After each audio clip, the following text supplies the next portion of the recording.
hitting the record button on this nice sunny day. Hopefully I got the image stabilization on because my hand would be shaking like crazy.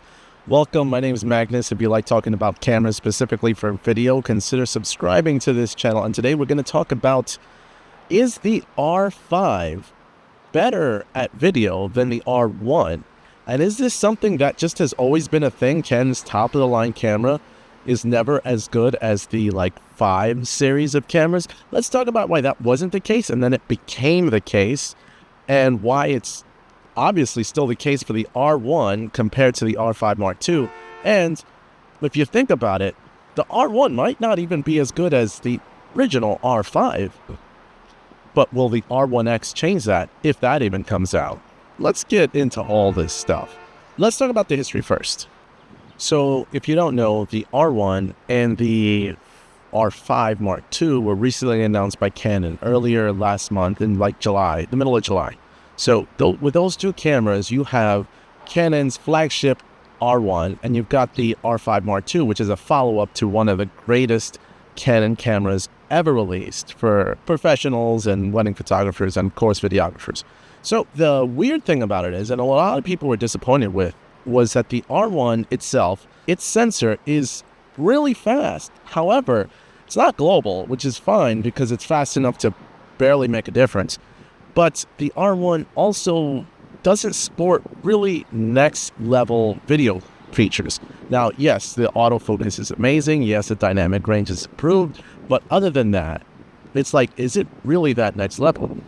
And then you compare it to the R5 Mark II, which once again is a 45 megapixel camera, but does 8K at 60 frames per second, so it bumped it up a little bit.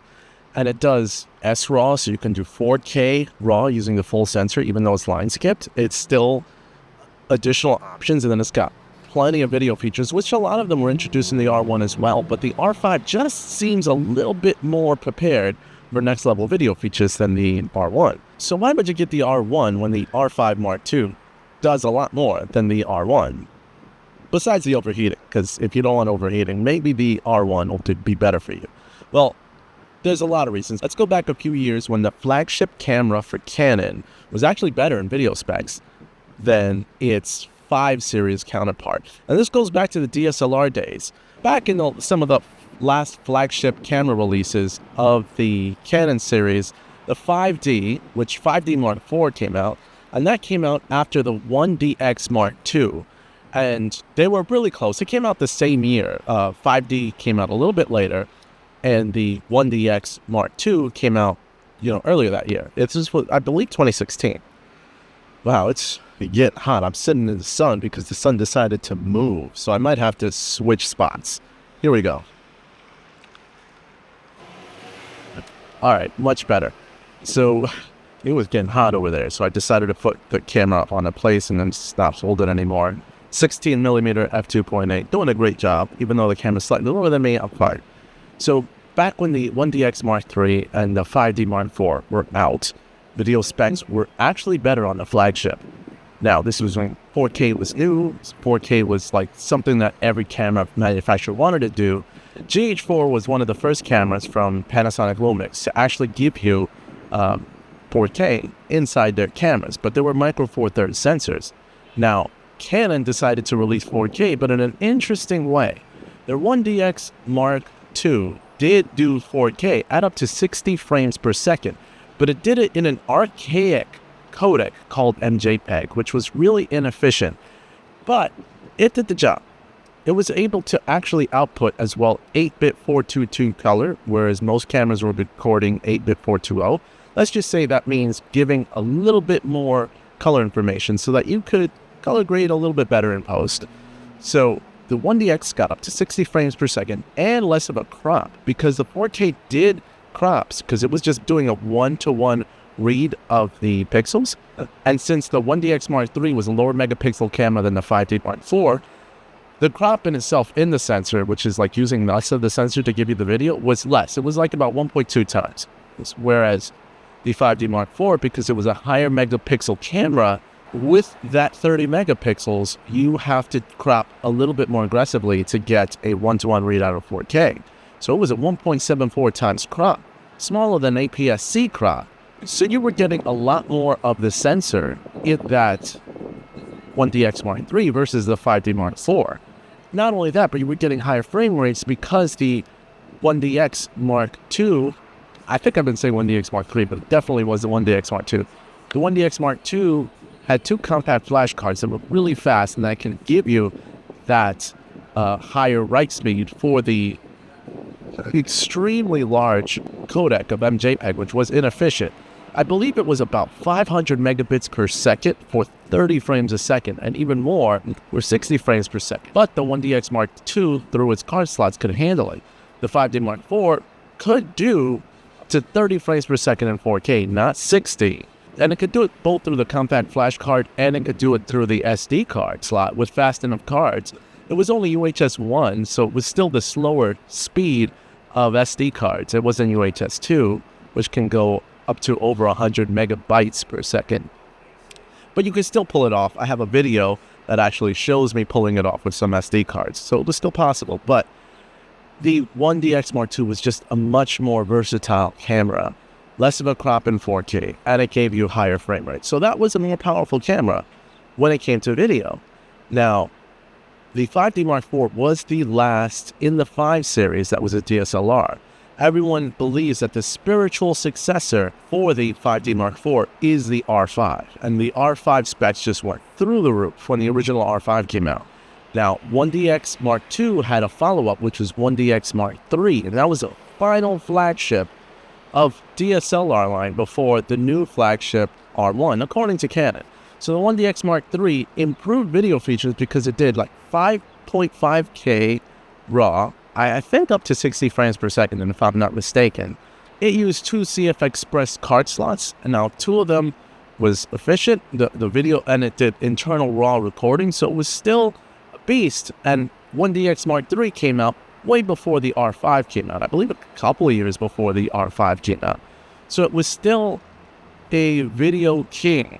It beat out the 5D Mark IV at this point. It was just, it did everything, and it had great autofocus. It had great, like the video codec for the RAW was pretty good. It just did a lot of things right. It had slow motion up to 120 frames per second in full HD, which was, believe it or not, uncommon. Now, the 1DX Mark II also had full HD slow-mo at 120 frames per second. But the 5 series never caught up. Fast forward to today. Now you have the R5 Mark II and the R1. Now, the R5 Mark II does 8K at up to 60 frames per second, RAW and SRAW video recording, incredible autofocus features that can really track a person, that just like the R1. The R5 Mark II, you can look at like different scopes, like lumetri scale, you can check false color, a lot of these features that are video-based features that it didn't have before. 4 channels of audio, great features. All of these video features, or these different video features, are in the R1, except you don't get 8K. You only get 6K at up to 60 frames a second. So everything in the R1 except a smaller resolution. And unfortunately with the R1, because of that smaller resolution, you don't get as much detail. So that's kind of like what it is. And it's a bigger body, so it's a little bit tougher. All in all, why is it that the R5 Mark II is better than the R1 when it comes to video? Well, people who do video mostly like the R5.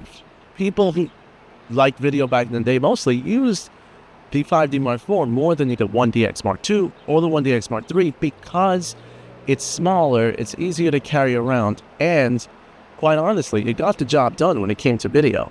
So that's really like the basis of it, and the R5 in itself is an incredible camera. In fact, when you compare the original R5 with the R1, the R5 can still outperform the R1 when it comes to resolution. 8K at 30 frames per second is better than 6K at 60 frames per second, in my opinion. Now, that's speculative because some people prefer that high-resolution slow-mo. I think 4K at 120p is... I barely use slow-mo, to be honest, but when I do, the 4K looks just fine. Even though it's line skipped on the original R5, it looks fine. It's going to be line skipped on the R5 Mark II. It's fine. Those minor details have not affected me. I do like high resolution when recording regular speed footage because I do like to crop in on action when it's happening. However, slow motion footage, I'm just going to look to get it right. Would it be nice to have high resolution slow-mo? Sure, but it's something that I don't use too often. Maybe I should, but the original R5 also, from my understanding, is even outperforming the R5 Mark II when it comes to overheating. I've been recording this entire video in 8K RAW in this hot weather. I had to move out of the sun, not because the camera was getting hot, but because I was getting hot. I am wearing a sweater, yes, but since I made the genius idea of wearing a dark shirt, I didn't want the sun to burn me. So this sweater, though it's covering me, it's reflecting the light, so I'm not gathering as much heat. Why did you need to know that? I don't know. But anyway, so conclusion, is the R1 a choice for videographers, or should they just go for the R5 Mark II? My choice, go for the R5 Mark II. Now, there are rumors that there's going to be a higher resolution R1, like an R1X or an R1S or both, right? So those are rumors now, but when you make a camera purchase, you got to make a camera purchase from what you have today.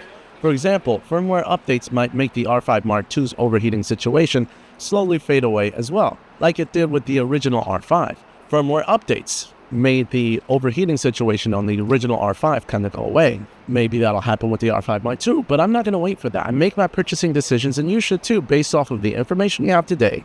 That way, if a firmware update doesn't happen, you're not disappointed. Like, I wanted to get the 30-minute time limit on this original R5 to go away. It never did, but I didn't make my purchase based on hoping that that would go away. I made my purchase because this was the right camera at the right time to go. And that's how it should be. So are you looking forward to R1, R5? Have you pre-ordered? I'm going to put some pre-order links down below so that you can help out this channel if you do want to pre-order it. Now, they're on back order from what I hear, but put your order in now. The sooner you do it, the sooner you'll get it versus being frustrated and never purchasing it. And if you do use my links, that definitely helps out my channel. And I appreciate you guys. That's how I keep this channel going. That's all I got to say about that. So, as always, thank you for your subscriptions. Thank you for watching. And please comment down below. I'm looking to give away one of my cameras, the Panasonic GH5, which I've had since launch, with its original packaging. Going to give it away once my channel hits 100,000 subscribers. Now, in order to get that camera, you have no purchase necessary. All you got to do is subscribe, leave a comment, and I hope you like, but I can't track who likes my stuff. Just leave a comment and subscribe to my channel. I'm going to choose off of one of my subscribers that also left a comment that you're in. Once I hit 100,000, going to randomly choose who wins. And you'll get the GH5. Just as a thank you. I wish I could give everybody 100,000 people a GH5, or one of my other cameras. But, you can only do so much. Anyway, as always, thank you. You can make my day if you subscribe. Today is Magnus, and I'm out. And stick around for my little song, because it's kind of cool. See ya. Magnus Video Productions, the place to